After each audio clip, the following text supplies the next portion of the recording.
तो हेलो दोस्तों, आज से हम लोग देखेंगे लोकतांत्रिक राजनीतिक जो क्लास 10th का है। इसको पॉलिटिकल साइंस भी बोला जाता है। तो पॉलिटिकल साइंस का पहला चैप्टर है लोकतंत्र में सत्ता की साझेदारी।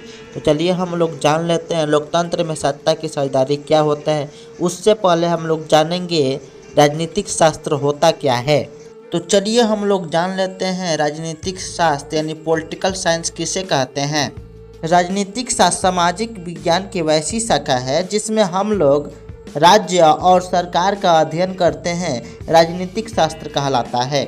जैसे मान लीजिए राज्य में कौन कौन सी कार्य होती है, सरकार के अंदर कौन कौन से कार्य कराए जाते हैं, सरकार क्या है, राज्य क्या है। इसी चैप्टर यानी इसी पाठ के अंदर यानी इसी विषय के अंदर हम लोग सारी बात जानेंगे। राजनीतिक शास्त्र को नागरिक शास्त्र भी कहा जाता है और इसको बता दे राजनीतिक शास्त्र के जनक अरस्तु को कहा जाता है। जनक मतलब होता है पिता। अब हम लोग बात करेंगे लोकतंत्र। लोकतंत्र को अंग्रेजी में बोला जाता है डेमोक्रेसी। लोकतंत्र यूनानी शब्द डेमोक्रेसिया से बना होता है। यूनानी में डेमोस का अर्थ होता है लोग और क्रेसिया का अर्थ होता है शासन। डेमोक्रेसी अर्थात लोकतंत्र का अर्थ होता है लोगों का शासन। तो हम लोग सिंपल भाषा में लोकतंत्र का डिफिनेशन दे सकते हैं, शासन का वह रूप जिसमें जनता शासकों को चुनाव करती है। जनता क्या करती है, वह शासकों का चुनाव करती है। जैसे मान लीजिए प्रधानमंत्री का इलेक्शन होगा तो प्रधानमंत्री को हम लोग क्या करते हैं, जनता चुनती है। मुख्यमंत्री का चुनाव होगा तो मुख्यमंत्री क्या करती है, जनता चुनती है। विधायक का चुनाव होगा तो विधायक क्या करेगी, जनता चुनती है। तो जनता द्वारा चुनी गई सरकार को हम लोग क्या करते हैं, लोकतंत्र कहते हैं। अब्राहम लिंकन द्वारा लोकतंत्र की परिभाषा ये परीक्षा में कितनी बार पूछा गया है। तो अब्राहम लिंकन द्वारा लोकतंत्र की परिभाषा दिया गया। लोकतंत्र जनता के द्वारा और जनता के लिए चुना गया सरकार होता है, उसे हम लोग लोकतंत्र कहते हैं। लोकतंत्र में लोग यानी जनता ही शासन के केंद्र बिंदु होते हैं। इसमें लोग ही क्या करते हैं, शासक को चुनते हैं और वो केंद्र में बैठकर सरकार को चलाता है।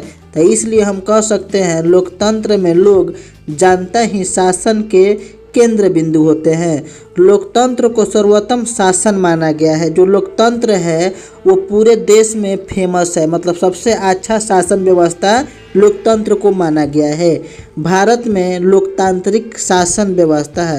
ये भी ऑब्जेक्टिव कितनी बार पूछा है, पूछ देगा भारत में किस प्रकार का शासन व्यवस्था है, तो आप लोग ऑब्जेक्टिव पर टिक मारिएगा, लोकतांत्रिक शासन व्यवस्था है।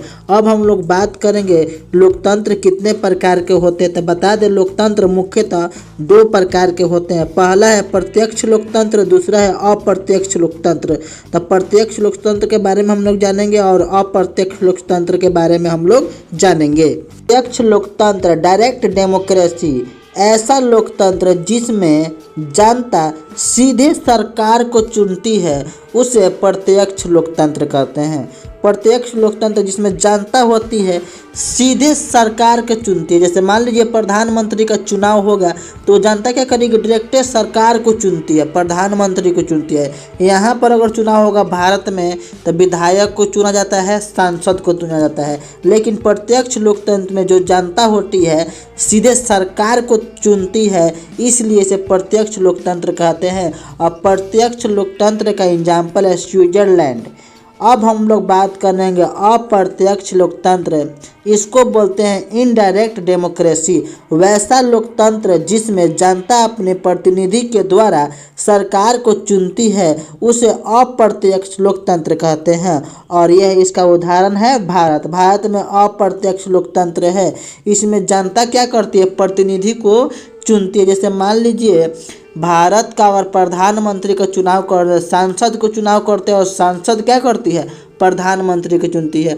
उसी प्रकार अगर मान लीजिए बिहार में मुख्यमंत्री का चुनाव होगा तो हम लोग मुख्यमंत्री को चुनने से पहले विधायक को चुनते हैं और बहुत सारा विधायक मुख्यमंत्री को चुनता है। तो चलिए हम लोग बात करेंगे प्रतिनिधि एक्चुअली होता क्या है। प्रतिनिधि किसे कहते हैं, तो प्रतिनिधि जो जनता की आवाज़ को सीधे सरकार तक पहुंचाती है उसे हम लोग प्रतिनिधि कहते हैं। जैसे मान लीजिए बिहार में मुख्यमंत्री का चुनाव होगा तो इसमें जितने विधायक हैं वो अलग अलग दावा करेंगे और हमारी जो लोगों की आवाज़ है वो सरकार तक पहुंचाएंगे। तो जितनी प्रतिनिधि होती है वह जनता की आवाज़ को सरकार तक पहुंचाती है, इसलिए प्रतिनिधि इसे कहा जाता है। प्रतिनिधि किसे कहते हैं?